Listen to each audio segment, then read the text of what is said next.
मेरे प्रियो, बाइबिल में लिखा हुआ है कि जीव के वश में जीवन और मृत्यु, आशीष और श्राप दोनों है, और जो कोई उसको काम में लाना जानता है वह उसका फल पाएगा। यह वचन अपने आप में बहुत ही अद्भुत और आश्चर्यजनक है, और यदि हम इस वचन को समझ जाएं और अपने जीवन में लागू करें तो सारी आशीषों को हम पा सकते हैं और अपने जीवन में और दूसरों के जीवन में चमत्कार कर सकते हैं, क्योंकि इस वचन से ही यह स्पष्ट हो जाता है कि हमारे होठों में सामर्थ है, चंगाई है, चमत्कार है।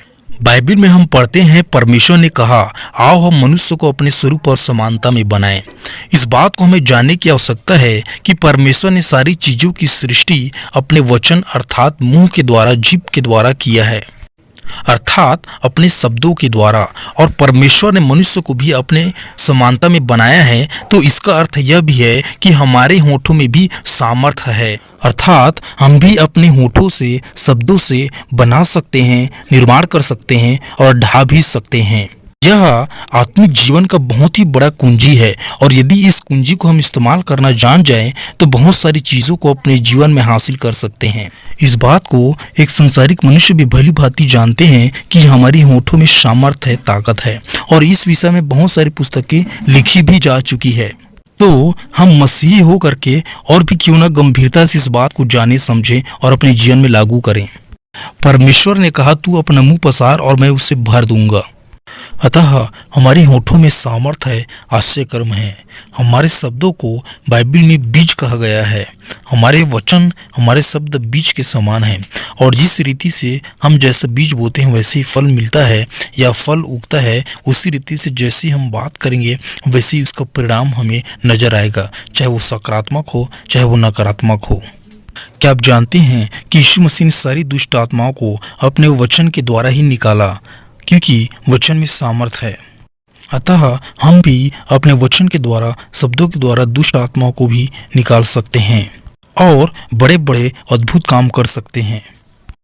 इसलिए अपने शब्दों को सही दिशा दे, उस पर नियंत्रण रखें और उसका सही इस्तेमाल करें। परमेश्वर न कि सिर्फ हमारे हृदय को चाहता है बल्कि हमारे जीभ को भी चाहता है। बाइबिल में शब्दों की तुलना तलवार से भी की गई है। अतः हम चाहें तो इससे किसी को क्षति पहुंचा सकते हैं, और हम चाहें तो आत्मिक रूप से युद्ध के हथियार भी बना सकते हैं।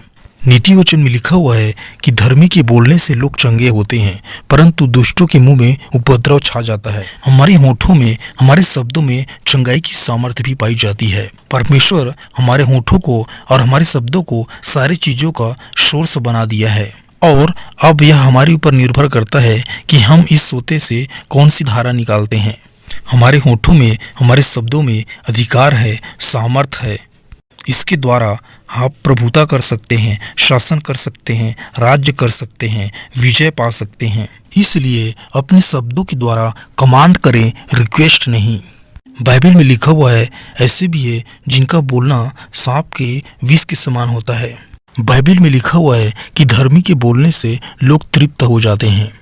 बाइबिल में लिखा हुआ है कि तू अपनी ही बातों के कारण दोषी और अपनी ही बातों के कारण निर्दोष ठहराया जाएगा। बाइबिल में होठों के विषय में, शब्दों के विषय में बहुत सारे वचन पाए जाते हैं। अतः हमें इसका सही इस्तेमाल करना है और अपने जीवन में लागू करना है, जिससे कि हम सारी आशीषों को पा सकें और हर चीज को अपने नियंत्रण में रख सकें। यही आत्मिक जीवन की कुंजी है जिसको परमेश्वर ने हमारी होठों में रखा है। इसलिए हमें परमेश्वर से कहना चाहिए कि हे प्रभु, हमारा मुंह का वचन और हृदय का ध्यान तेरे सम्मुख ग्रहण योग्य हो।